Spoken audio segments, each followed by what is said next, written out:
Philosophically, when you're recruiting guys, or I guess just looking at this roster as it is, are there specific players for specific spots on this roster and this lineup, or do you just see a bunch of athletes and you kind of have to figure out where you're going to put them right now? Well, there's a little bit of both. You know the history of some of the guys and where they've played. You know the capabilities of some of the arms, and I'm learning more about this stuff every day. And now that we've gotten into the scrimmages, it's a little more clear who's capable of what. I'm not interested in defining roles right now.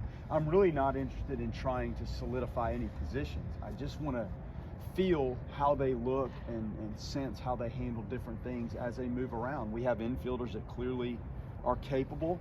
Now, what suits their skill set and our team to be the most efficient, I don't know that yet. So I'm working through that, and every one of these days we're out here as a team, I learn a little bit more. And thank goodness my staff's in there and they're running our meeting today, and having that sort of traction so that the players get the message clearly from every member of the coaching staff is also very important. As we learn them, they're learning us, and I think everybody's starting to find the same page of that book. Are you telling your guys just to go find you baseball players, or are you telling them, hey, we need a third baseman, find me a third baseman, I need a first baseman? Well, I guess we look at it as the elite arms surrounded by athletic defensive players gives you a chance to win every game. You may not do that, but it gives you a chance. And then offensively, I think if you're athletic around the field, that allows for some offensive variety and some explosiveness and some guys that can run. So we really start on the field. I'm not saying we're trying to plug guys into positions, but when you know there's a really good infielder that plays shortstop, you feel like that athlete could also go to second base. He could go to third. Maybe if he really runs, he could end up in center field. So the athleticism on the field is really the foundation, and we need to have guys on the bump that can pitch at an elite level and can strike people out and command the ball and field their position. So that's really where it starts. What's the feedback you've gotten from you guys after a few days of practice, just how they go about doing it, how you guys are operating? Well, the first few days, the tempo, I think, with which we operate was new. And you combine that with new information and new language and new verbiage and new tactics of how you do some of the team fundamentals, it's a lot. As we got to day 3, I saw them start to really settle. And once we got to day 4 and 5, I felt like they had a better handle on things. We had done group work for essentially a month leading up to this, in part because of the field construction, which is going to help everybody. And the bullpen down there is going to help everybody. So that fundamental time of trying to incorporate and introduce some of the things that we were going to do once we get out as a team, that helped us. But it still takes a few days. And I think the tempo for me is not as fast as it is to 39 guys that haven't heard the verbiage and the language in a team setting yet. So they've been great, they've been eager, and they've really processed it and learned the details of what we're doing a little bit better every day. And today will be a good test. We haven't really extended and done tandem relays. And if you're going to do some of these things right, it takes 5 or 6 guys to be in the right position to handle it properly if you're going to execute some of these team fundamentals. And today's will be a challenge, and it'll be new. But their growth and ability to grasp it and go apply it, it's been really fun to see them do that, and today will be another test. You talked about kind of how things had to be a little different because of the state of the field. I guess what's been your role in all this, and how excited are you? Maybe not the finished product long term, but the state of the field right now. Well, the new sod was underway when I got here, so yeah. This is the same sod that football stadium has, football practice field. I think the softball and soccer all got the sod. Just because of the nature of the seasons, we logically were the last ones to get it, so that sod is starting to really take. The introduction of a little more artificial turf and most notably at the plate, it reduces the maintenance. And you guys walked out on that turf at home plate, it feels like you're on a dirt surface. So you've watched the evolution of the artificial turf in the last 10 or 15 years. It's fantastic. And those batter's box lines are down, the foul lines will be down, except for obviously the clay, 24/7. So as we get into this a little further, we'll have the bunting set up before practice, and the guys can come bunt and see everything that's going on. The companies that did it, Chip and I really meshed our time and efforts into making sure those companies understood what we wanted and how we wanted this thing to play and look, and it was fun. And I've gone through similar projects at other schools, and we needed this, and it helped, and our facility staff was very gracious in allowing us to have some flexibility to get this thing the way we wanted it. And Adam Ham and Stuart Pearson, the guys, and Michael have been very supportive and allowing me to put my stamp on the playing surface and the dugouts and the cages and the pen. It's going to help everybody. Coach, part of that, you talked about just making it easier for the guys as a whole, to make more things easier for them. How big is that? How important is that? The most important thing is their development. They come here to be championship college players, and they want to be major league players, just like the guys across the street there. They want to be NFL football players. That's part of it at this level. If they don't have that vision, then they're probably at the wrong level.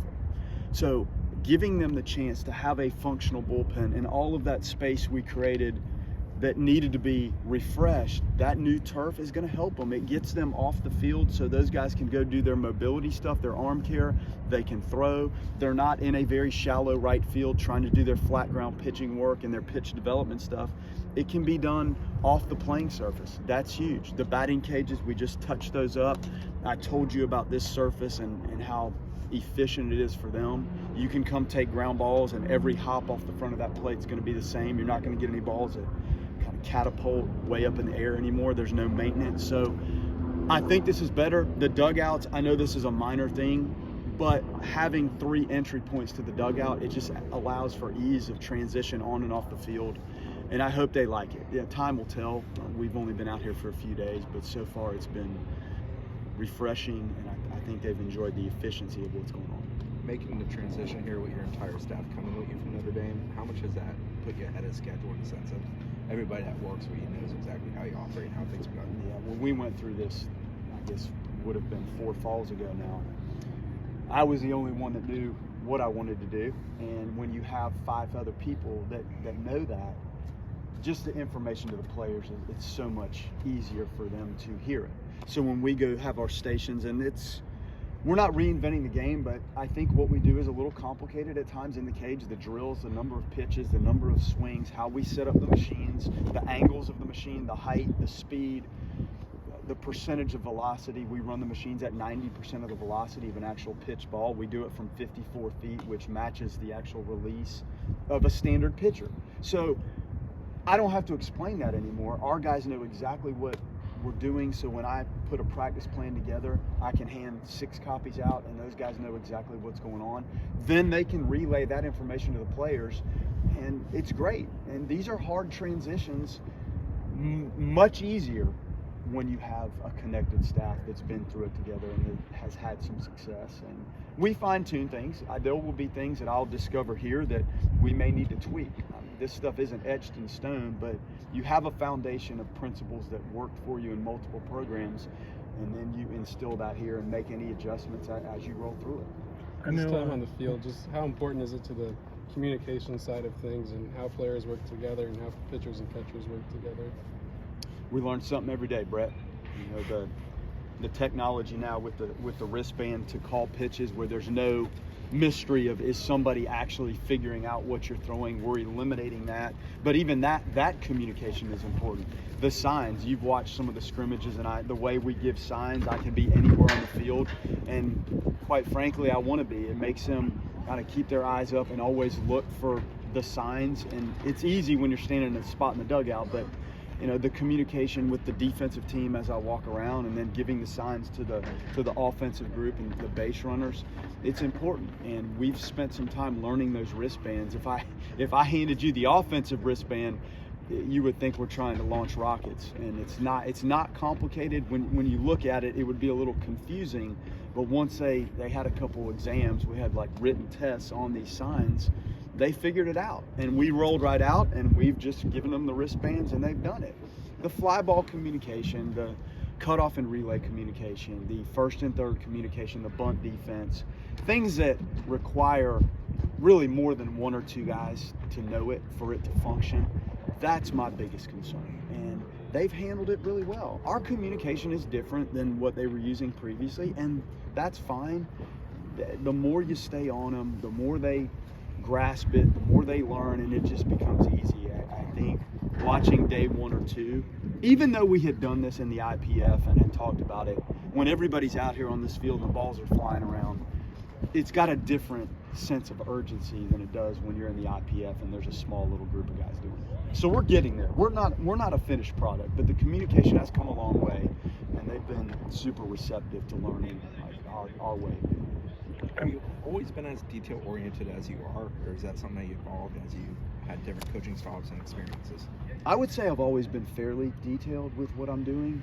I will say that at Notre Dame, when you share an indoor facility with 5 other teams, you have such a limited amount of space and time. It probably heightened my sense of monitoring the time and the details of what you plan, because when our time was up in the indoor facility, and we didn't step outside until we played down here, you had to be organized, because when the time expired, your practice was over. It didn't matter if you got through your practice or not. The lacrosse team was on the field and your time was up. So that probably took a detail guy and made him hyper detailed, because quite frankly, you can't run out of time, because you've got pitchers that have to throw, you have at bats that you need, you have repetitions that you have to check the boxes in. And I think the experience at Notre Dame probably made me even more detailed and probably better. No, Coach. You mentioned that you're not defining positions right now. So how do you kind of approach that in practice settings and then maybe against Kennesaw State? I approach it in a way that really allows me to make sure I see guys play any position I could conceptualize that they might play. I want to see them play that now. And the same thing at Kennesaw State. I'm not going to put people in crazy spots, but I want to see if some of the infielders can slide to the other half of the field. Like, can a third baseman move to second? Does one of the second basemen profile better at short or third? I need to see it, and I need to see it more than one day. The same thing with the outfielders. And our field has very unique dimensions. Left field is big, left center field is huge, and obviously right center field is really short. So you need to have the flexibility for guys to understand what it's like if somebody has to go from right field to left, or if somebody had to go from center field to right field. We need to be comfortable, especially in our ballpark, because of the nuances of the size of it. And then when you go on the road, it's totally different. And you might have the opposite situation. NC State's a little shorter in left, but right center field plays big. You go to Notre Dame, those gaps play huge. So just try to move guys around, and then eventually we'll solidify a little bit more about who belongs where, but that is so far down the road for me. I'm just trying to get guys out there and get them comfortable in various spots, and then we'll figure it out later. It's October, it's not February, and I need to take advantage of the flexibility of the time we have. I know Coach Restano had been at Notre Dame for quite a while before you got there. I guess, what was the conversation of bringing him here? How receptive was he to that? I know he had some kind of family ties there, and what impresses you about him as a pitching coach? He's dynamic, and when those guys go down there, that they're in very good hands. Their health and safety is of the utmost concern on his mind every day. He does a great job of making sure we're doing what we need to do, but we're not overextending these guys, especially as they get into the live outings.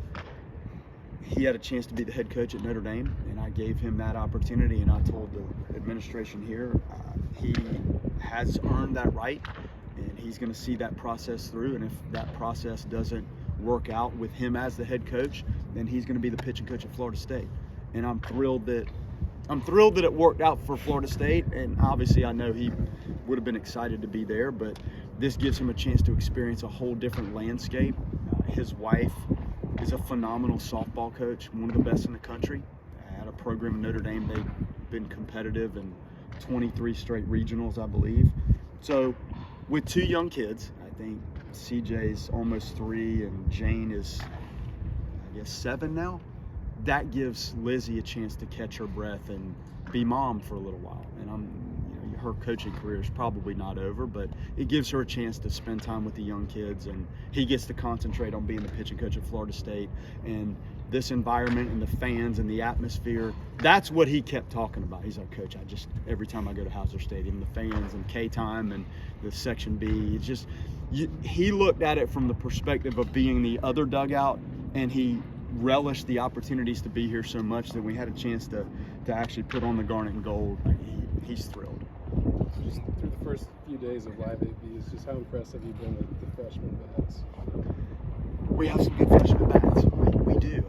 I like what I see out of the young guys. I do. Now, a consistent basis and matching up when you start to deal with experienced guys out of the bullpen that are matched up, that we have some work to do. I do like what I've seen out of the guys, and I like the fact that, like Ross Diamas has had some good at-bats from the left side. We need to figure out a way to get some left-handed bats in the lineup. I have a concern about that right now. Tibbs has been injured, coming off his injury last year, so he's not 100% yet. We just need some left-handed bats. But we do, Cam Smith and Rank, and Carry On's a good player, and I do like what Ross has done. The Tripster, Lance Triple, he's had a nice run of at-bats, hit some balls hard, and he can jump behind the plate and play the outfield. The center, Jordan Taylor in center field, he's had some good at-bats and runs well, and Jordan Williams runs well and switch hitter. So I like some of the pieces. I haven't seen the consistency maybe out of the at-bat that I would like to see. I think it's coming. On the other side, I feel like our older arms are ways ahead of some of the young guys, and that's probably natural. But some of the younger arms have to find ways to separate and create secondary pitches that have a chance to be weapons. And I think if you watch some of the scrimmages, that's what they're learning right now. If you don't throw above average secondary pitches in the zone and the same type secondary pitch out of the zone to try to finish hitters, it's hard to really finish off and punch out hitters, whether they're freshmen or older. So I think the young arms are learning on the fly. I think the young bats are doing a good job. I think the younger position players, the same young bats have to learn how important the defensive part of this is, and getting a good jump on every fly ball that's hit, playing the ball off the wall properly, having a sense of the timing and the pace of the play as an infielder, handling this caliber stuff behind the plate as a young catcher when you haven't seen Crowell and Montgomery and Barrett and those type of secondary pitches. So everybody's learning, and some are learning the hard way right now, but I do love the process and watching them grow. Doug was someone who didn't throw the last 2 years after Tommy John. So how good was it to see him get on the mound the other day in live action? It was great. And, the guy's been, 2 years, I guess, since he's been on the mound. So that's hard. It's hard to walk down there and rehab and have the trainer with you 24/7. And you go from hoping I feel okay mode to, all right, now I've got to go out here and compete and hope that I get results. You're going from am I okay mode to, hey, I'm okay. What is it like now to see somebody standing up there with the bat in the box, and I've got to try to compete and get people out? So I think it was great. It's all of that rehab and all that work kind of culminates with I'm on the mound, and it's 93, 94, 95, and I've got that power breaking ball that I had when I was down in the bullpen a couple weeks ago. So I think he was relieved, excited, and it was great to see. It's explosive. Now he's got to continue to develop the command of the fastball. It will come, but clearly dynamic.